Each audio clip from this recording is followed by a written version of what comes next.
grieving is essentially a private thing, and to do that thing collectively, everyone had a whole lot of work that had to go happen. Everyone had to go climb into a cave and let some of that happen, and that was a very difficult thing because it ran counter to the galvanizing, rallying cry that made us sexy and appealing. It was not this attractive kissing couples thing. It was a much more despair-filled thing, and then I think that, that was the legacy. I mean, I also think time was an inevitable factor in terms of people being able to kind of crawl off into their various corners and nurse the wounds that had to be nursed. But I think it's also important to say about that poster that it was, while it was contemplative and personal, and naming something that we felt like the thing that no one wanted to say was personal. It was very different from the thing no one wanted to say at the beginning of the crisis, which had to do with issues and homophobia. This thing that everyone was avoiding was how sad we were.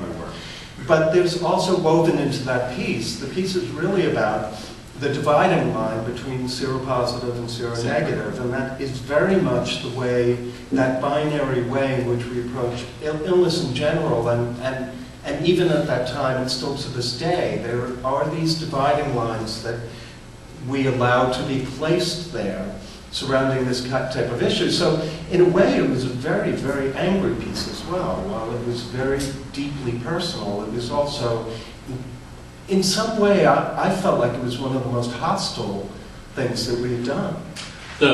Actually, the 4 questions, for those of you who don't know what they are, do you resent people with AIDS? Do you trust HIV negatives? Have you given up hope for a cure? And when was the last time you cried? See, and that's the response. The response is one that is very different from any other, it's not a huge penis saying men use condoms or beat it. And so I think that it was, at the time, the piece speaks to also, I think, the exhaustion of the movement.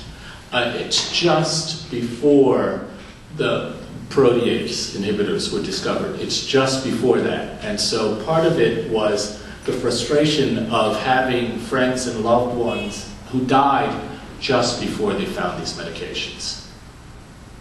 And so it spoke to an emotional exhaustion that we were all experiencing. I actually had moved to Philadelphia. I was in DC actually at the time. So I wasn't part of the 4 questions. But it spoke to sort of this exhaustion that was happening. And as Avram said, at the time there was this whole big thing about HIV negative gay men being resentful toward HIV positive gay men, and the attention that the HIV positive gay men were receiving, or people that with AIDS were receiving in general. There was also, people were also now, with just before that, beginning to either go into the closet again, or sort of deny what was happening.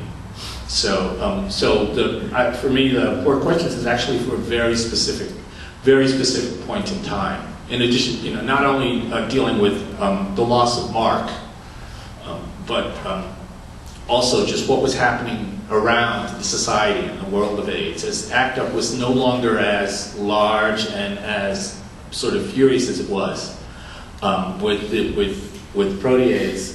People said, a lot of people said, we got the drugs we needed, so that's it.